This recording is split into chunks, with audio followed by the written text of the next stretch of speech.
You're listening to Video Villa Podcast, episode 20, Ghosts, directed by Jerry Zucker.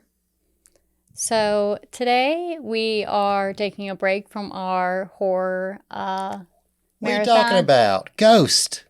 It's in the title. But Ghost. Um, What other spooky movie is there than Ghost? I mean, it's not spooky at all.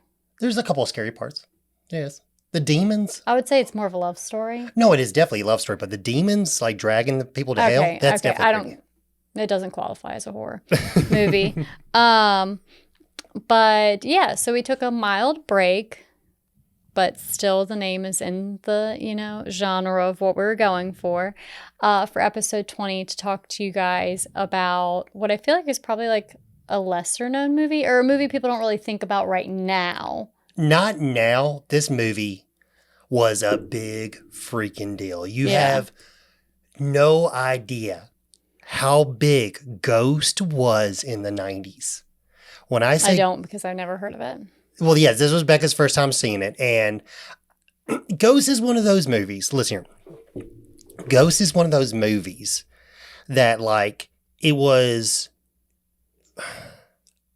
I will say game changing, because this was one of the very first, like, movies to be a love story and become a phenomenon.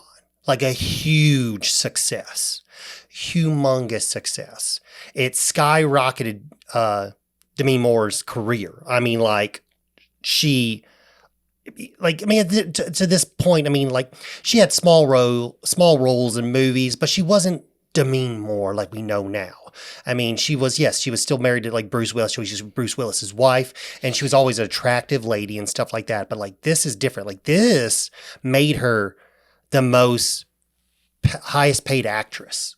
Yeah. What's called during the time era after this movie was made. Like, she was hot shit after this movie. Like, this movie skyrocketed her career. It also did wonders for Patrick Swayze's career. He was already doing really well in his career. I mean, all his movies, his movies are great. I mean, Roadhouse, Point Break, Next to Kin, Outsiders. I mean, he was Oh, he was in Outsiders. Yeah.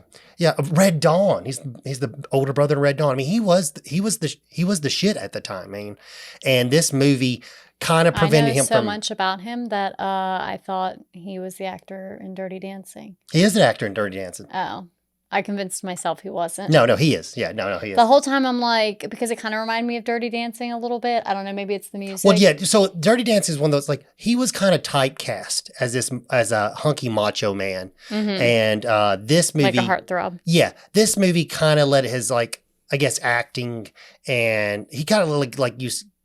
What's one? It created his niche. He got to, like, spread his wings a little bit with this role. I mean, it's just a wonderful movie. I there's not a lot of things I can say about it that are negative by any means necessary. I love this movie. And ever since we talked about doing a podcast, I was like, we got to do Ghosts, because the thing is, people forgot how much they liked Ghosts. And I want to be here to remind you how much Ghost is awesome.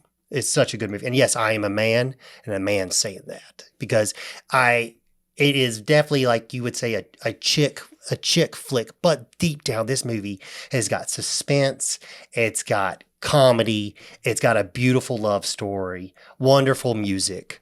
It's a great movie. It's a great movie. Yeah, I really like the music, but I'm a sucker for that kind of music. Oh yeah, the Righteous Brothers. Yeah. Just that whole genre of music. Well, yeah, I mean, old love music. And the thing is it can that song Unchained Melody goes through the entire length of the movie. Yeah, it's not just their version of it. Sometimes it's just you hear it in a piano version. Yeah, like when there's the, like, I don't know, like the ending afterlife scene, and those notes at the end. That is Unchained Melody played at a different degree, like a different octave, and it's slowed down. But that is a stretched out version of Unchained Melody. It is, once again, that's another thing. This made everybody re-listen to the Righteous Brothers, because this made the song boom as well. Yeah. Like, it did a great, that song was written it was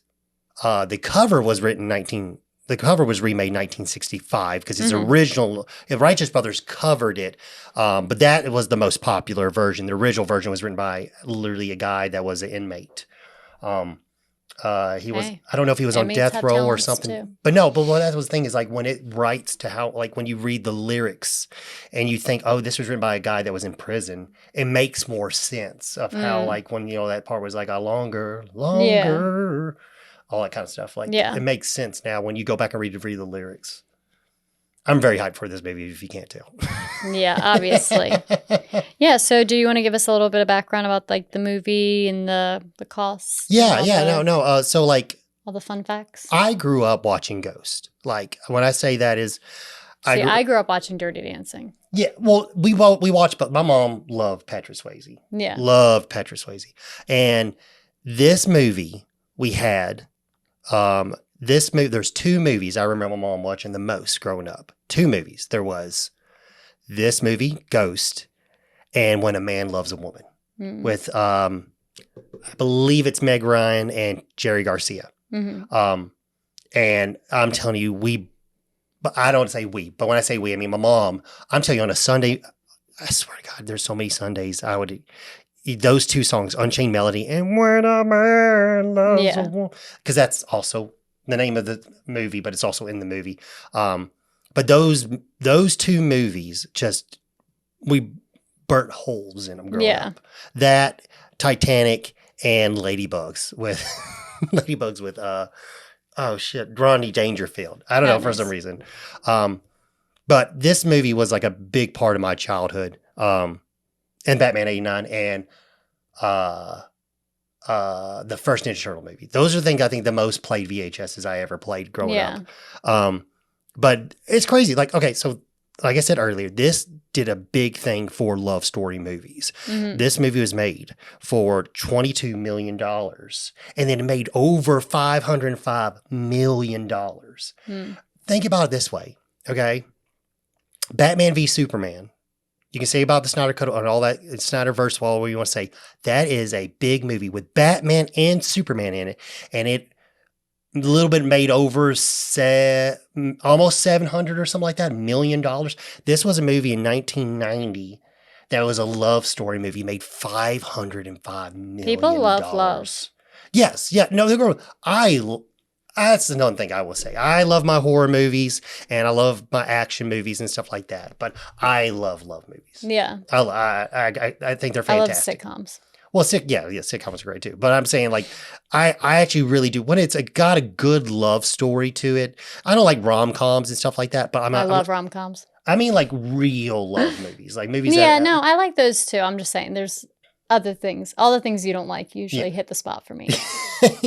Well, like for example, a lot like, another movie that I really like that's a really good love movie is Family Man with Nicolas Cage. Love it. Yeah. I think it's fantastic.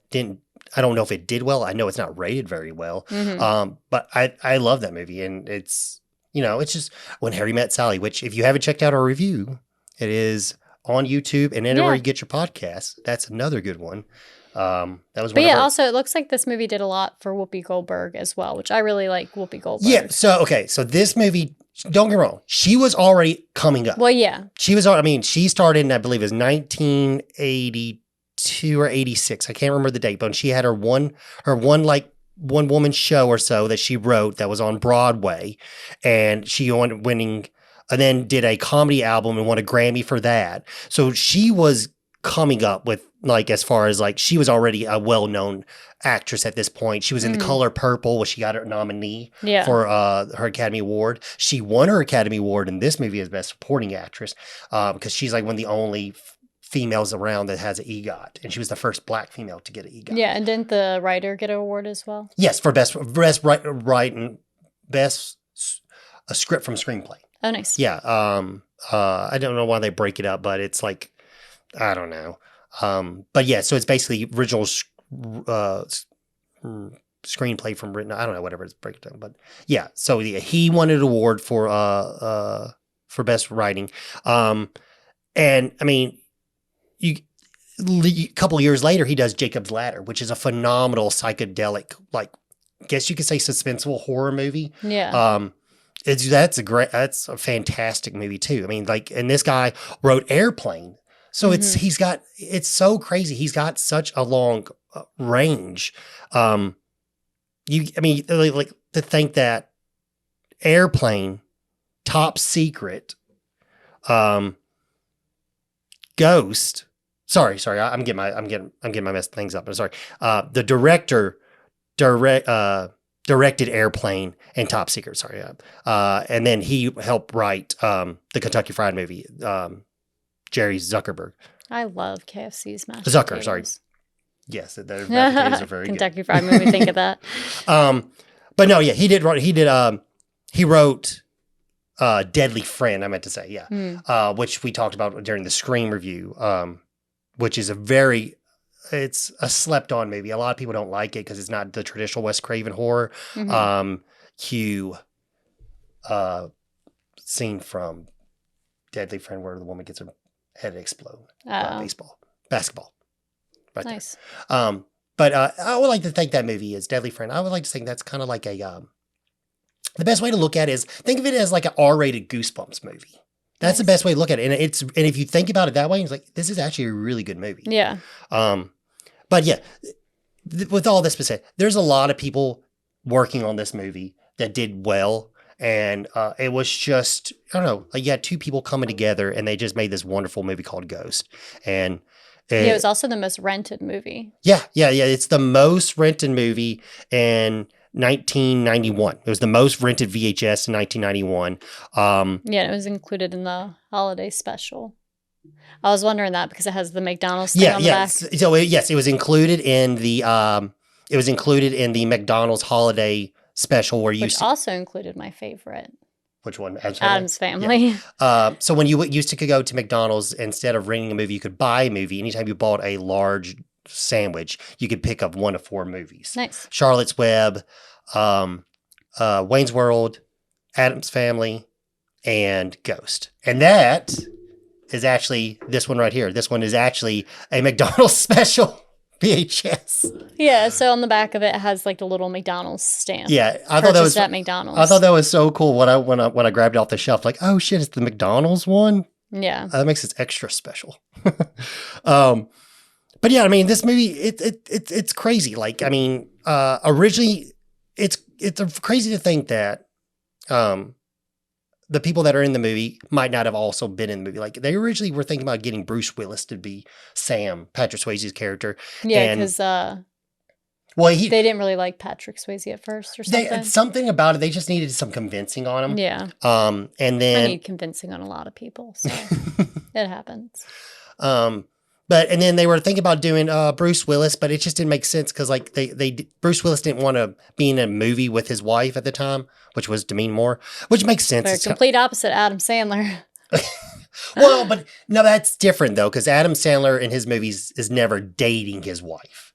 Yeah, but he includes his wife. No, but that's a different. But they're not together. Yeah, so that's the whole thing. It's weird. Like when I guess it's not as weird. And be together in the movie. I get what you're saying. Casted together and also be together in real life. I get what you're saying. Now, when you have two actors and actresses together and then they do a movie and then they go off to be together, that makes a little bit more sense. Well, yeah. Like I think Bradley Cooper and Jennifer Lawrence got together shortly after Silver Linings Playbook, which is another good movie. Another good love movie. But yeah, and I mean, obviously they're not still together anymore, but anyway, yeah, so like that's fine. They're like, I have no problems with that. But it's definitely interesting to think that like, oh shit, this might not have been the movie because this wouldn't have been the same movie with Bruce Willis. I love Bruce Willis, but it's just something about Sam is Patrick Swayze. Yeah. You can't interchange them. Absolutely. But yeah, I mean, this movie was the highest grossing movie of 1990. Yeah. This was number one grossing movie of that year.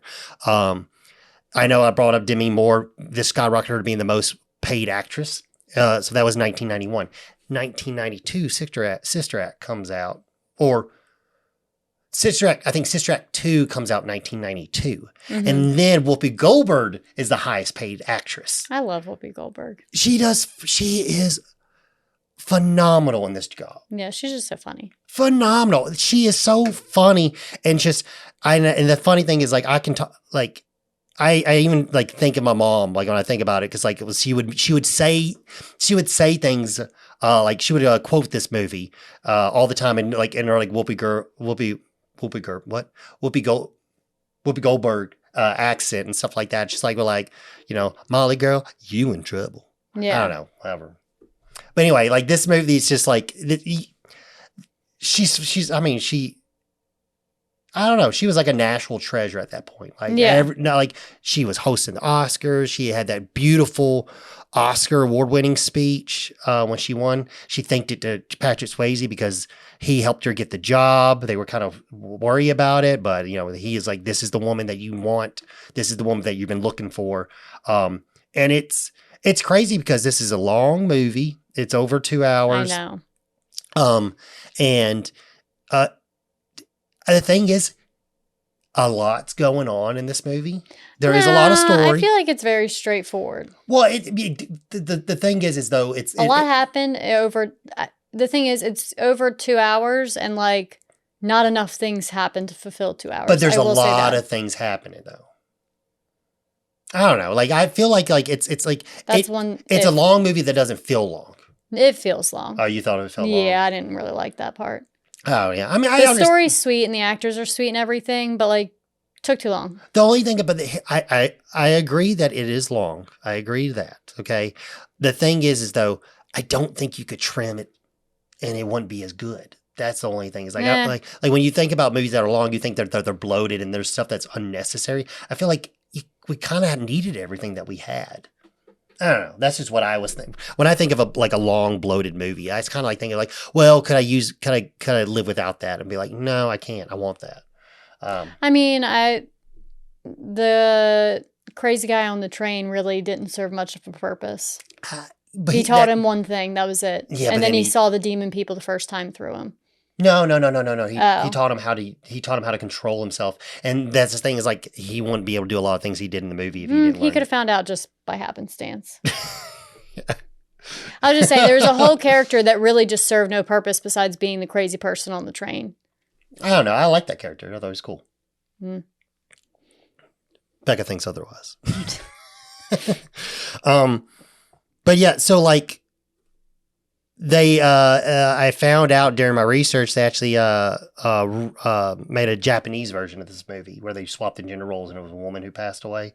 Yeah, didn't they also plan on shooting for like a show for it as well? Yeah, and I believe that was in 2006, 2013. Yeah, they almost made a show for it in 2013. Some things are just better left as media that they came out with. You can't turn this into a show. I mean, it's a one and done story. Yeah, it's a one person. It's not a recurrent kind of thing. No. And I did see, so in 2016, Molly's apartment went up for purchase in New York. And you could buy it for a low $10 million.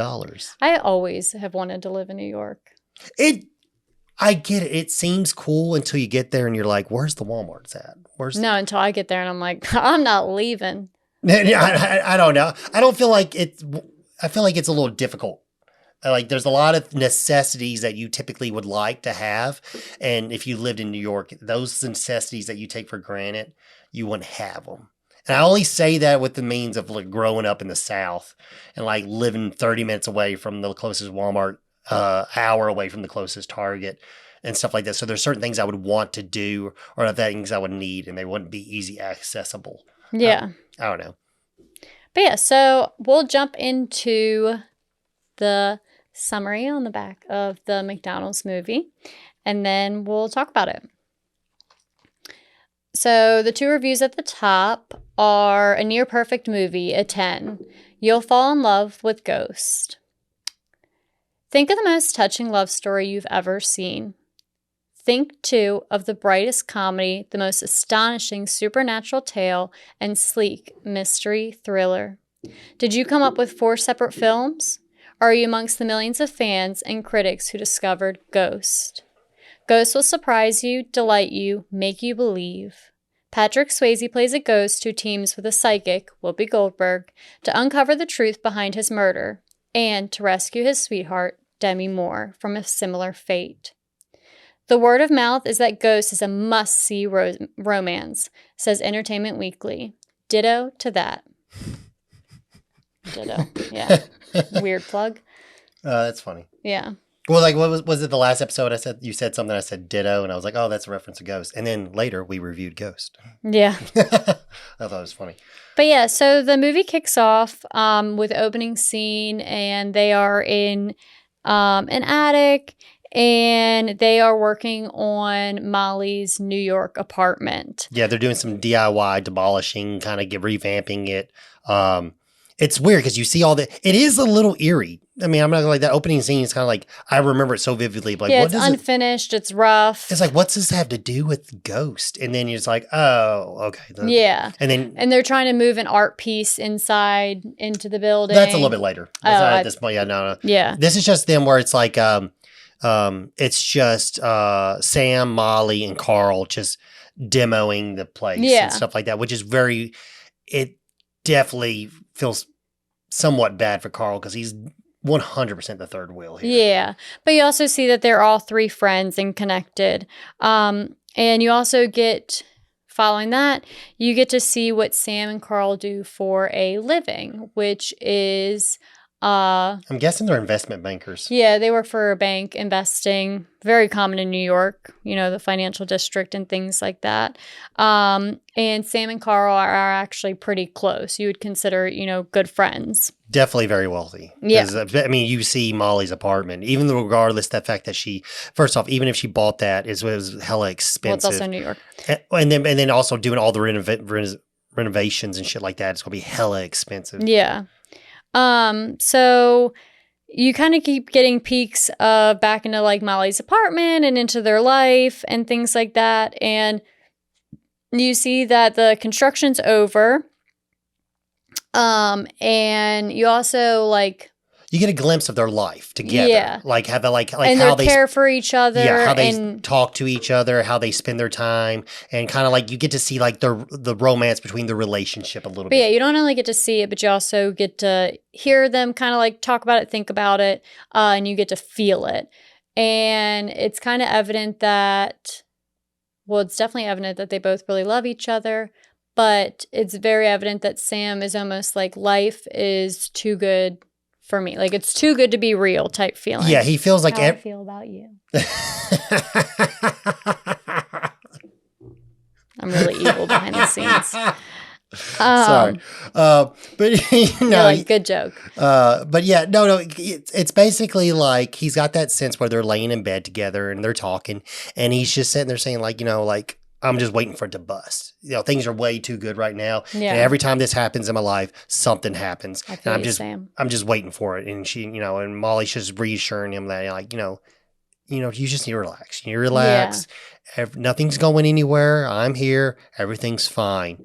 Anxiety be like that. But then, yes, so after this scene, we get the famous Pottery scene. Yeah. Which has been mocked and made fun of in tons of movies. I think it was made fun in the Naked Gun movie. It's one of the most iconic scenes of movies in the 90s. Mm. I would say it's probably more I don't know. I'm going to say it's probably more iconic than Dirty Dancing. Yeah. Well, so Dirty Dancing was the 80s. So yes, if one of the most iconic scenes in the 80s was definitely Dirty Dancing with, you know, the jump scene with him holding her high and spinning around in circles. This movie, hands down, this Pottery scene, I feel like that is huge. Like, everyone knows this scene. Yeah. Everyone knows this scene. And now that I'm an adult and I rewatch it, and I used to think it was really cheesy. It's not really that cheesy. It's still pretty sweet. I still like it. Oh, yeah. I think it's very lovely.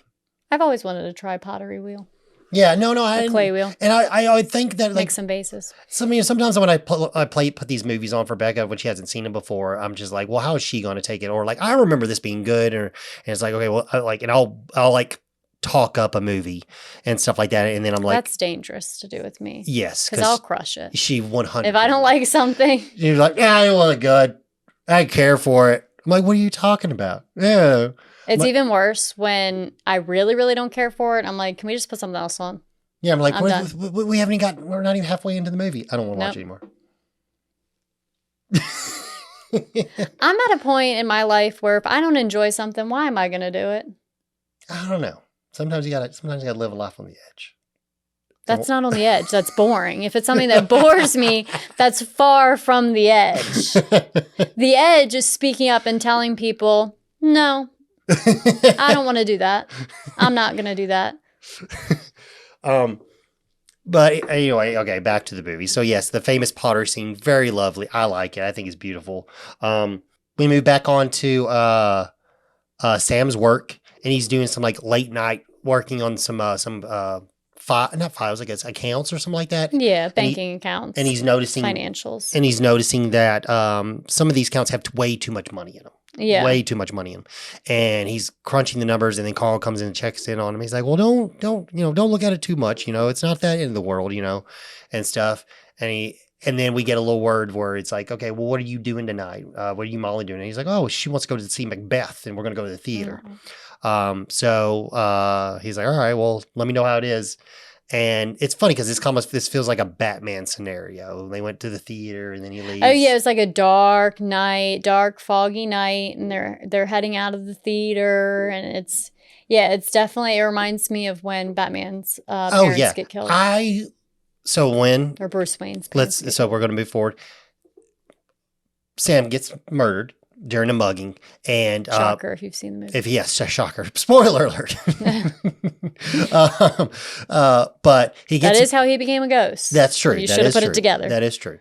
So we see how he dies, and I really like what they do here. They do this thing where like you hear the gun go off, and then you see Sam run after the mugger. Yeah, and then he comes back. And you like, realize he's dead. You realize it was his ghost. I love how they did that. And then, oh my God. And Demi Moore is just selling it. She's just laying on the floor, just covered in his blood. And she's wearing white. And she's just like all like, oh my God, this is a heart-wrenching scene. Yeah. I mean, 100%. Like this scene is so like, oh God, I feel it. I feel like I know that person and he's dead. Yeah. So you get the hospital scene, and Sam obviously knows like he is him, but he is also seeing himself right now. And you get an introduction to another gentleman that obviously just passed away, or he's in the hospital. No, he's so I was paying more attention to it this time around. He's already passed. His wife is he's passing. waiting for his wife. So he's been dead for, I guess, some time now, and he's waiting for his wife to pass. And he's explaining to Sam kind of what happens, not like in depth, as they're watching someone else pass, and they're trying to resuscitate the patient, and the older gentleman's like, he's not going to make it. Yeah, we get a little bit look off for like what kind of the process of moving on from the next life and stuff like that. Like, some people go, some people stick around. We don't really know why, but obviously this guy was not ready to go without his wife, so he stuck around. That was his choice. Yeah. And we kind of find out like, okay, so obviously Sam's probably going to be sticking around to make sure that he finds his murder. Yeah. And make sure that some kind of justice is being found. Yeah. So then you move forward to the funeral for Sam's passing. And so Molly is just grieving. She's talking to Sam in her apartment, and her cat is around. And Sam's there also watching her. And no, she's just talking to him, like, and figuratively. Like, she doesn't know he's actually there. That's what I'm saying. She's grieving and talking to him, which is, a lot of people do that. That's completely, normal. And Sam tries to, I guess, like, get her attention through the cat or whatever. The cat notices Sam. He starts to notice that the cat notices him. Yeah. And he's like, what's going on here? And then the cat hisses at him, and then the cat, so then he like, I guess somehow he's testing out how things work. Testing out his ghost abilities, and the cat freaks out and runs away. Yeah. And then that causes Molly to get up and go after the cat and stuff. So Carl is, very supporting of Molly. A Yeah. little too supporting of Molly. Yes. And Carl's trying to convince Molly, like, you have to move on. You have to just forget about Sam, essentially. Like, he's comforting her, but he's also telling her, like, it's okay, move on. That's what Sam would have wanted. Yeah, he's manipulative. Well, at this point, I would say at this point, it does still seem genuine. We're not at the point where it just seems sleazeball. Yeah, like, he's trying to Yeah. like I say, he says it ever so slightly, but it's kind of like undermining tones. Well, yeah, 'cause we don't know the type of person Carl is yet. Yeah, you think he's just a good friend and that they're all very close and he's just helping his friend's girlfriend that passed, you know, get over him or whatever, move forward in life. So then you get to finally see who murdered Sam. So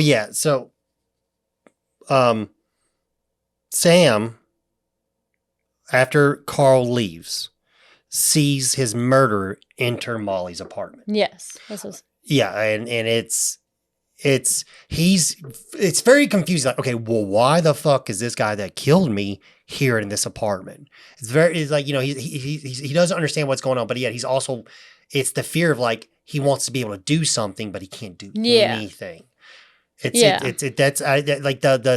the feeling of helplessness when something dire is in need. It's definitely, you go through a lot of emotions throughout this movie. Yeah, and he's trying, he's trying to do something, but obviously he's a ghost, so there's nothing he can do. He can't, because Molly comes home while the murderer's there, and he's watching it happen, and he's trying to make sure nothing happens, but there's really nothing he can do. Yeah, and you know, so she comes in, starts undressing, doesn't know he's there, and long story short, the guy is able to somehow get out.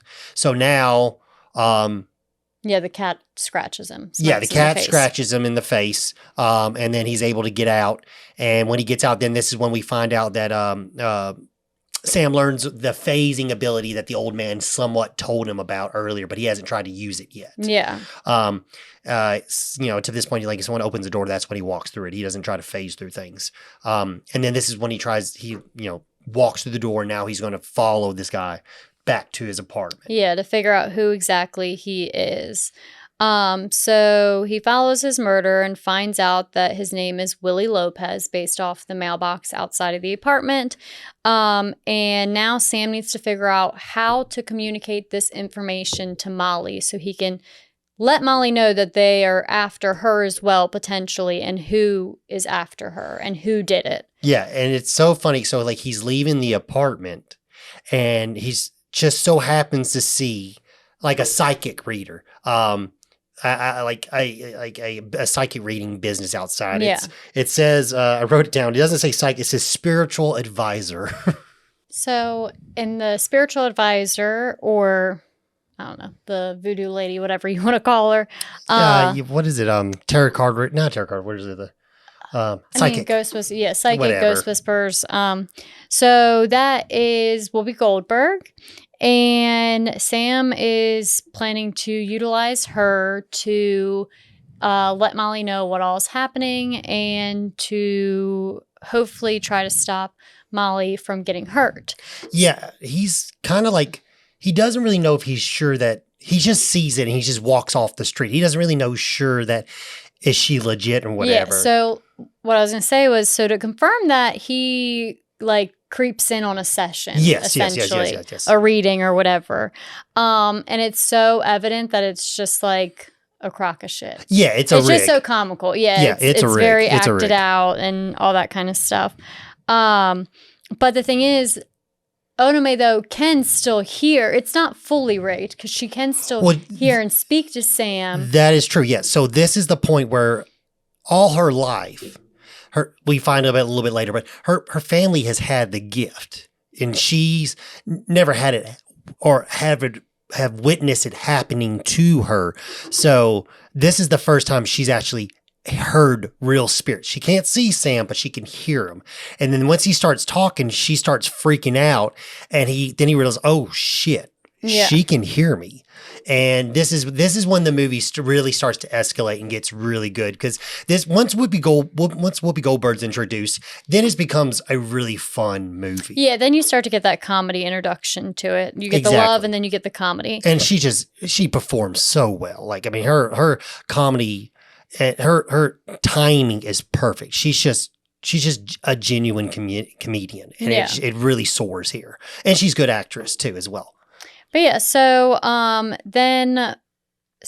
ultimately Sam convinces Otome to call Molly, and he gives Otome certain things that only Sam and Molly would know, such as green underwear, a picture from their trip in Rio, and a sweater that Molly had knitted for Sam that no one knew that she had knitted, and that instead of saying I love you, that they said ditto. Yeah, and another thing is, the only way he could get her to agree to this, he made her stay up all night long singing Henry the Eighth I Am. Yeah. And then this is drove her nuts, essentially. Yeah, and this is a really sweet moment, because this is the moment where we find out that's how Sam got Molly to go out with him, by continuously singing Henry the Eighth I Am. It's just, this movie's just full of little sweet charms and nuggets, and I don't know, that's why you can't help but love this movie. Yeah. So Molly does, fall for the call, if that makes any sense. So she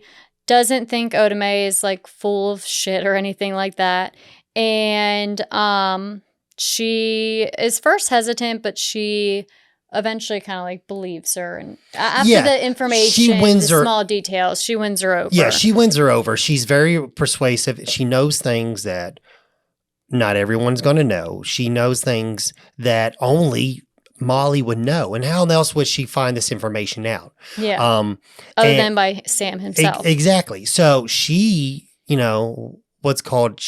has this new information. She gets very upset, obviously, after their talk, because she gets very emotional, because she thinks she's pulling her leg, but obviously she's not. So she ends up leaving the diner, going home, and this is when Carl comes over, as he always does. Yeah. And he's basically just, listen here, Molly, this woman, she wants something from you. She's probably a con artist or something. Yeah, they do this all the time, Molly. Yeah. And he tries to, reason with her that, like, it's not real, Molly. You're just grieving. I'm sorry. Yeah. And even the police are like, it's normal. These people are crooks. A little bit later when we talk to police. Yeah. But basic off this information, Carl's like, okay. If it makes you feel better, I'll look into this. Yeah. And Sam, you get this good perspective. Sam's like, all right, Carl, let's get this taken care of. Let's find this mystery. However, that takes a hard right turn. Oh, yes. Left turn, whichever direction turn you want to take, because Sam follows Carl after he leaves, because he's hoping that Carl's going to do something about it. But we find out. Yeah, we find out that Carl goes to Willie Lopez. It was rigged. Yeah. And this is when you find out his best friend this whole time is in on it. They're in on a fraud for accounts. And he didn't necessarily mean for Sam to be killed. I don't know. I think he did, though. Because he's like, you killed a man, though. I just told you to steal his wallet. Oh, okay. I must have missed that part. But at the same time, he's like, well, now you got to take care of this woman too, essentially, like, meaning Otome, not necessarily Molly. Yeah, because he's like, whatever, this lady knows shit that she's not supposed to know. Who the fuck have you been talking to? And Will's like, I ain't talking to nobody.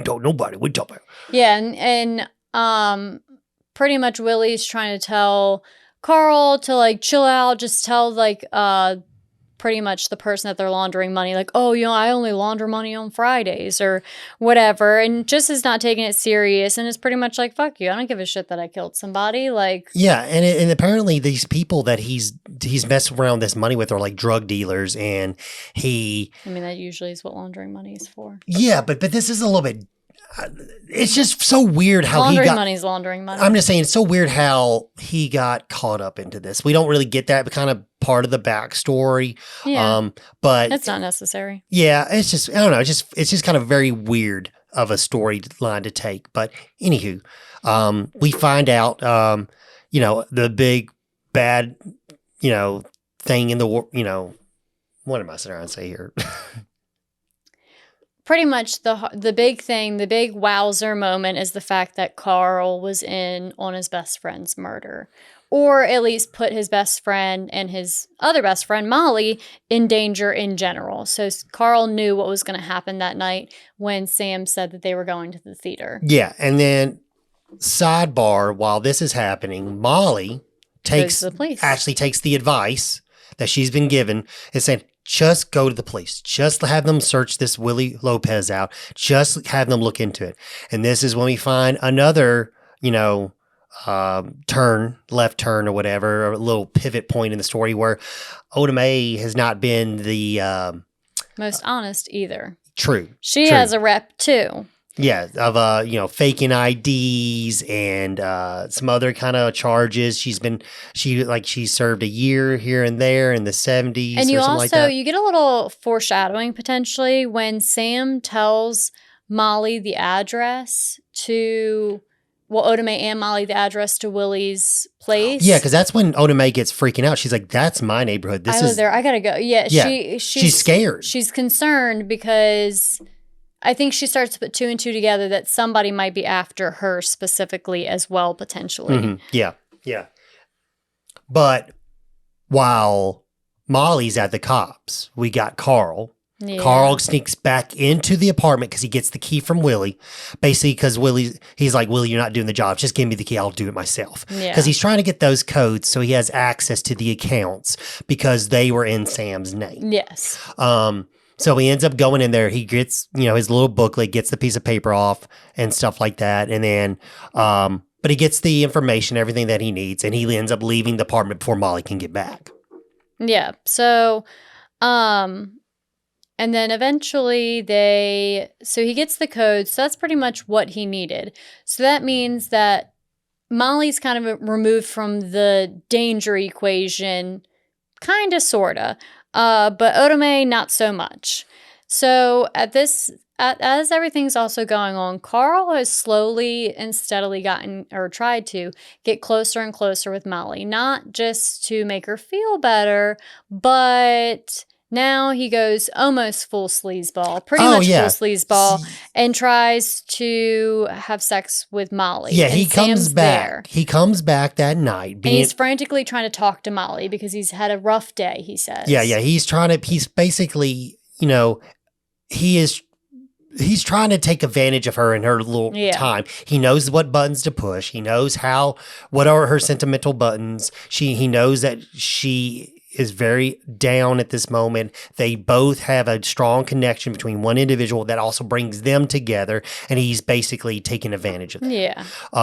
And it's just so like when he accidentally pours the coffee on his shirt. Which is so obvious. I mean, Molly's turned around, but he just straight up dumps it down his shirt, and then he's like, I'll just take my shirt off. It's like that one. I came in watching Becca.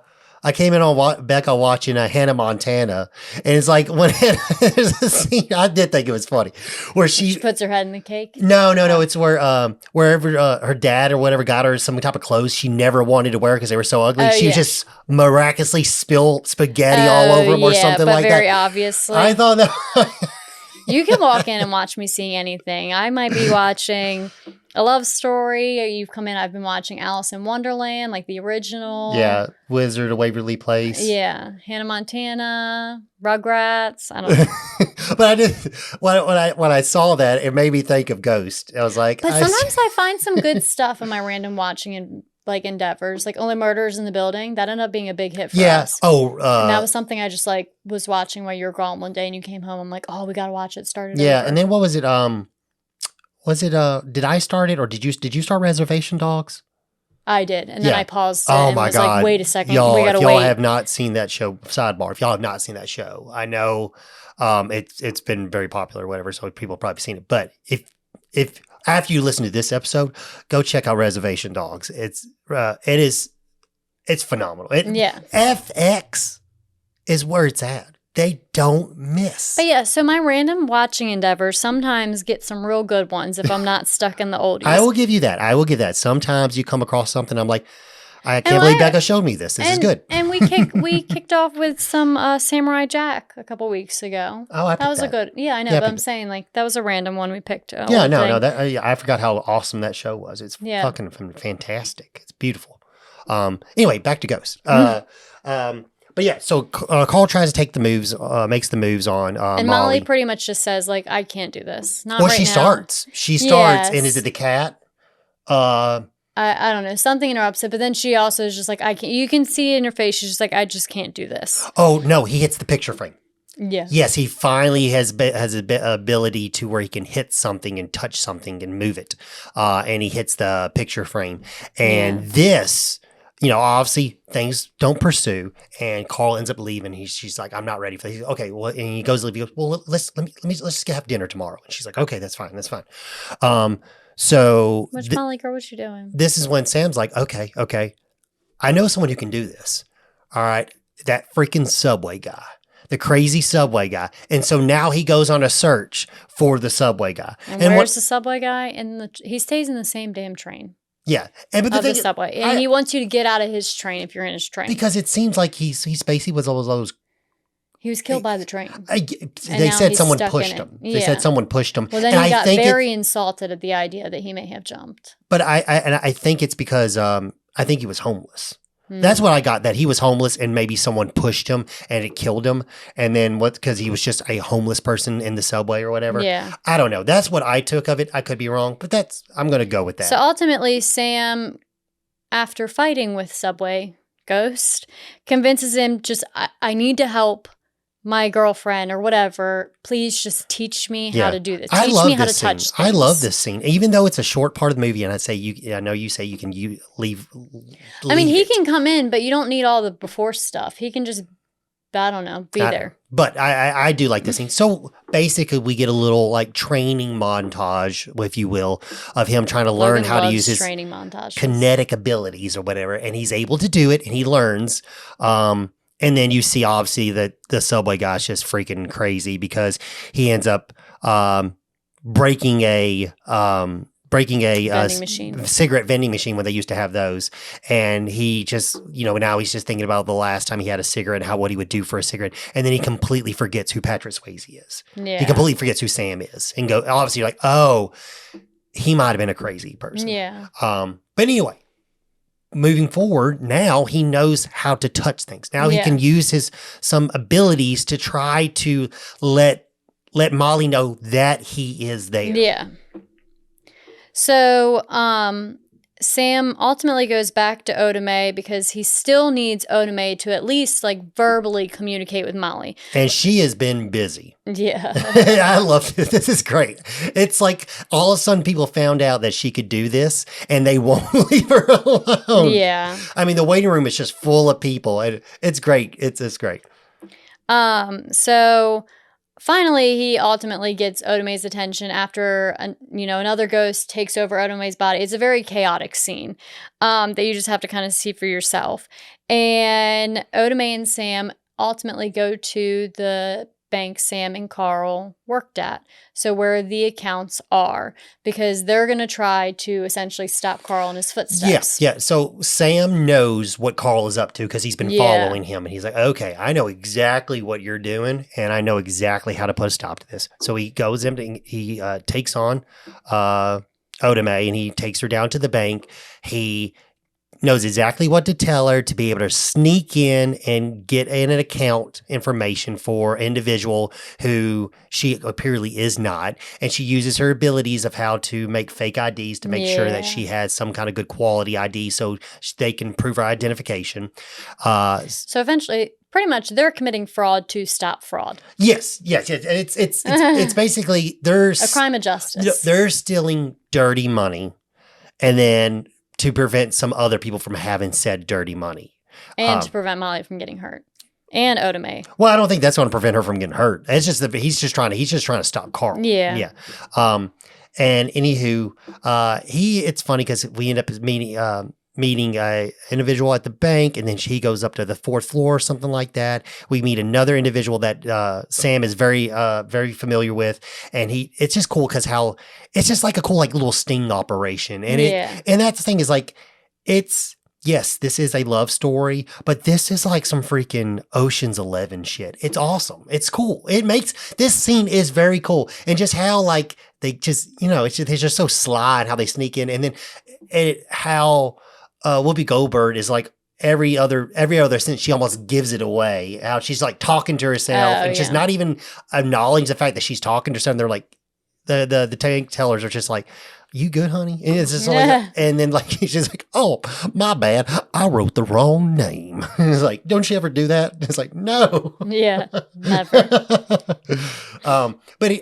So long story short, they end up receiving the money from Rita Williams is where the money was going to. So they end up receiving the money because she is said Rita Williams. Yeah. And Oda Mae Brown is just tickled pink. She's like, I got $40 million or $50 million or whatever. And she's extremely ecstatic. And he's like, okay, good. All right. He's like, all right, now give that nun the money. He's like, what? He's like, you can't keep the money. It's dirty money. It's drug money. You can't keep it. And and so with a very strong grip, she gives it to the nun. Cue video. Yeah, it's very cute little scene and stuff like that. There's this movie, like I said, this movie is just full of these like funny, cute little scenes, and that's what it's like a beat. Like every so often you get one, and it just makes you want to continue to watch it because you want to see what else is in store.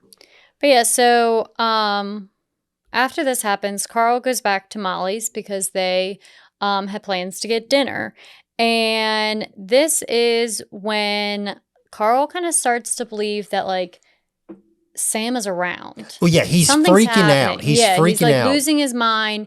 Weird things keep happening. Well, first off, he's stressed out because he's going to be a dead man because he ain't got the freaking money. So he's on edge. He is, what is the word where you're like, paranoid? Paranoid, yeah. He's super paranoid because he's got people to pay because he's playing with dirty money. And also he's starting to feel like Sam's around somehow, but obviously that would make someone feel crazy in their own right if they thought a dead person was, doing things in the current life.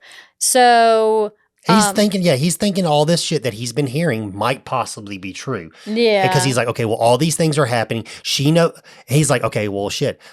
She knows information that there's no way she can possibly know. Yeah. When I say she, I mean Oda Mae Brown. So he's like, okay, obviously something's going on. So then he just starts, Sam starts fucking with him by making things move and shit. And so that would be me as it goes. You better hope I don't die first. Why would you do that to me? What have I done to you? No. It's funny. What was that? Didn't you say, Becca's grandmother's house, before she bought it, an old man passed away in it. Didn't you say he was messing with the lights and stuff? No, he does do that. She yells at him, you don't pay the light bill, turn these lights off. Yeah. I don't know. His name just escaped me, but we always talk to him. Oh. Yeah, and it's weird. Like, you'll walk up the steps and, like, the hair on the back of your neck will stand up, and he'll, like, turn the faucets on and stuff like that. I don't know. Mr. Bach. His last name is Bach. B-O-C-K. Yeah, but it's so funny because when Graham tells the stories about it, it's just funny. Oh, yeah, my grandma, like, yells at him and stuff when... Like he's there. Like he's literally there. Well, because you'll leave the house with all the lights off, and like you'll know you turned all the lights off because multiple people will have left the house together, and you turn all the lights off, and then you come home, and there's certain lights that are on, and you're like, I know. You'll like be with the people you left with, and you're like, we left like with all the lights off, right? And it's a very agreed upon thing, and without fail, the lights are on. We need an Oda Mae Brown here in Maryland. Yeah. But he doesn't mean any harm. He's just no, that's what when people think about ghosts and stuff like that, it's like, well, like, let's say you did buy a house where someone had passed away in. If they just like just hanging out, away, who cares? It's like, okay, I mean, as long as you weren't murdered, maybe. Yeah, and also like his family didn't want any of his items, so they just left it for my grandma. Oh yeah, I remember you told it. It was like a consignment thing. Yeah, to keep or do whatever she wanted with. So shout out Mr. Bach. You keep us on our toes. But yeah, so Carl threatens Sam that he's gonna fucking kill Molly. Yeah. If he doesn't get that money. He's like, I'm gonna come back at 11 o'clock. Full crazy. I'm gonna come back at 11 o'clock. And if that money's not here, things are going to happen. Yeah. And then he tells Molly, hey, I got to leave. I'll be back by 11. Yeah. And that's when we find out that freaking Willie and Carl they're going on a mission to find Oda Mae Brown and get that fucking money back. Yep. And without fail, if you ever second guess karma, you shouldn't, because Willie dies. Yes. Throughout this scene's great. Okay. This scene is awesome. It's another, again, when people die in this movie, it's so, except for when Carl dies at the end, spoiler alert, Carl dies. Sorry, Carl. It's so well done when people die and they don't know that they died, and how they portray them on film. It's very cool. I really like it a lot. That out of body experience. Yes. And then we get that with Willie, where it looks like when he gets hit by the two cars, you think that he just was thrown away from the car. But when you watch it, you're like, no, he should have been sandwiched in. But then when you turn around and he gets up, he sees that he's been completely just crushed. Obliterated. And he's been laying on the car hood and he's just covered in blood. And that part is really, really cool. And the way Patrick Swayze did a good job, and so did Willie. The actor who played Willie Lopez did a really good job when they're looking at their dead body and they're just terrified. Shocked. Yeah. And then you get this part. I know this is a very popular thing for me when we talk about movies, but this part scared the shit out of me as a little kid. The like demon shadow monsters taking them away. When you're a bad person. Great scene. Once again, this movie has very creepy things, which I think it is suitable for our horror marathon. Our horror movies marathon that we're doing for the next 2 months. So yes, ghosts, a romantic comedy, but it's got scary stuff in it, so it fits. Don't argue with it. Just go with it. That's me. You said don't argue with it. But anywho, I was really going to take a uppercut and talk about Die Hard, but we're good. No, we'll talk about Die Hard once it comes to Christmas time. We gotta get through Halloween first. So Willie dies, and Oda Mae lives, but Oda Mae now and Sam are on a mission to head to Molly's because they have a timestamp now. They have 11 o'clock. They need to get Molly on board, and they need to get the police, involved and believing them as well as soon as possible. Yes. They need to make sure that A, Molly is safe, and B, really, Oda Mae is the most important to be safe right now because that is the person who Carl is actually trying to murder. Yeah. He wants that money. Yeah. So they make their way back to Molly's house, and before everything goes upside down flapjacks, we got the beautiful scene where the action everything kind of slows down, and then we see basically a nice conversation between Oda Mae and Molly and Sam at the same time because Sam says what he wants and what he wants to say to Molly. Oda Mae's relaying the messages back to her, and we get the beautiful dance scene where Oda Mae gives Sam her body. Yeah. So he can actually touch and feel her. And I love this. We see Oda Mae's hand touch Molly's. And then the next scene, it cuts back. It's Sam's hand.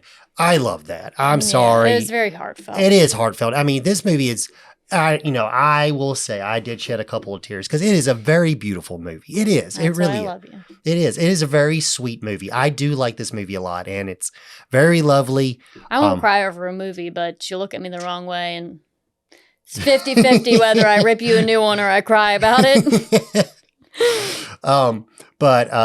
No, it's a beautiful movie. I think they play Unchained Melody, and this scene is just so vivid in my mind being a little kid and still now as an adult. And I just really more appreciate the scene being an adult and just be like, all those things that you wish you could have with a loved one who had passed. And if that just that one last touch, that one last chance to say goodbye. Yeah, it's that sentimental feeling. Yeah, it's beautiful. So unfortunately, though, it gets interrupted. Yeah, freaking Carl. Carl shows up, and even Carl's a shitty name. Sorry, if you're named Carl, it's not a shitty name for you.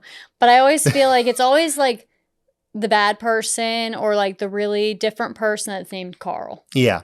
But yeah, he shows up with a freaking gun. So now we're in a little miniature chase scene while Yeah, so they're trying to get out the fire escape. they get out the Ultimately, fire Oda escape, and go up to that attic room we saw at Yeah. the beginning of the movie. That's still in construction. That hasn't been finished yet. small details. And we basically get a scene. This part, okay, I will say I could have done without this part. But this part where it's just like Sam beats the shit out of Carl as a ghost, I Yeah. thought was all right. You're We're reaching here. With yes, I agree. We're with reaching here with the ghosty abilities. Yeah. I don't know if it's that much. Okay, I mean, like there's no poltergeist or something, or I don't know what you want to call it. There's no Annabelle situation happening here. Whatever. Annabelle. But anywho, like this part of the movie, you kind of lost me a little bit. I will say this part gets a little cheesy, a little cheese whiz for you. But I do like Carl's death though. Yeah, so ultimately, Sam and Carl are fighting. Carl is just shooting at a ghost because what's the fucking point of that? But whatever. Well, Sam starts throwing shit on him and stuff like Yeah. that. And ultimately, a giant shard of. Well, there's the thing that they use, like a pulley system, a giant pulley system. He's throwing it, which just, I don't like, dude, what do you, he's a ghost. He's just going to phase right through it. Yeah. But he throws it, it ends up breaking a window, and it comes back and like hits him or some not. Yeah, like a giant iceberg-sized piece of glass. He falls just in completely. Yeah, he falls in the window. Yeah. And then that's where it's almost like a guillotine where the eyes. Yeah. And this is a really cool scene because I'm saying there's parts of this movie that was really well done. This scene is really well done. I'll let you take it away with this scene. Well, because you love it. It's just really good because like when the spike comes down, like, and that blood spurt, it's that like, hey, like y'all know what y'all are doing here. Yes. Like, and it makes sense to where this, it makes sense where some of this, like I said, like a year later, we get Jacob's Ladder, which is kind of, it is a, like, I like I say, once people call it a horror, I was like a psychedelic horror movie. It's basically like a PTSD scenario / shell shock, last moments of life that someone's living, and this is what's going through their head before they pass. But this scene is very well done. Like, I mean, it is very good. It is like I said, like it is when you want to talk about like a little bit of, like this movie has a little bit of gore, but it's very good gore. Like the white suit covered in blood when Sam dies, and this scene is very well done. Very well done. But yes, and then so basically now it's Carl's turn to learn that you don't necessarily just die and disappear. Yes. And then I looked, apparently they use crying babies and distort it. That is the weird, creepy sounds that these demons are making. Yeah. So since Carl's a bad person, just like Willie, the shadow demons come after him. I'm guessing well. hell. I'm assuming that's where I'm assuming, because obviously there's some kind of afterlife. So there's bad afterlife, good afterlife. But yes, when we get the final scene, everything on Earth has been completed for Sam to do, and now it is his time. Yeah, that he can leave. Yeah, he's no longer stuck between two worlds. Yes, he can leave this world and then follow. And it's this. The part when he passes, it's so beautiful where he's like telling Molly like how good it is. He's like, when you die, all that love you have, you get to take with you. Yeah. It's beautiful. Very beautiful. We'll give Logan a moment. No, I'm good. Deep breaths. Gotta love it. But yeah, it's a very beautiful scene and it's very heartfelt, and that's Molly can see him now. Yeah. She can see him. Oda Mae Brown can see him. And they can hear him. And he's no longer stuck between these two worlds, and he gets to move on. And that's kind of the end of it. Yeah, no, it's a beautiful, beautiful movie with a beautiful ending.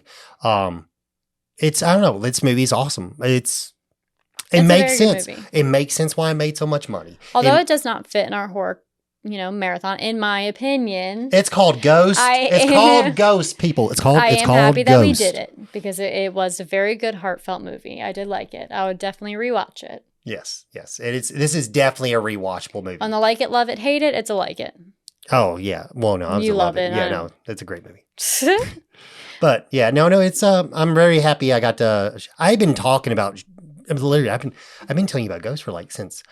as soon as we started talking about creating this podcast, I've never heard you talk about ghosts. Yeah, I did. Okay. I told you, like, it was one of the, I when we first started doing the podcast, I was like, we should do True Lies or The Ghost. Because I was trying to think of like movies that everybody loved. So you said it once and I didn't remember. No, well, someone who likes to remember everything and remind me of things I don't remember. It's a talent. So yeah, all the actors were great. All the actors are very pleasing to watch and, interact with one another. And it was definitely a very enjoyable movie. It definitely makes you feel warm and fuzzy inside, and feel good for Sam and Molly. Yes, I agree. It was. I'm very glad we got to do this movie, and I'm. It's just the best. I don't know. I think I've just talked full circle so many times. But yeah, so as always, thank you guys for watching, and I'm gonna bring it back, whether we like it, love it, or hate it. We'll talk to you guys about it. Yes, please like, share, and subscribe. Yeah. If you are following, if you're an avid listener, go ahead and give us a review because that definitely helps us. And we will see you guys next time. Bye.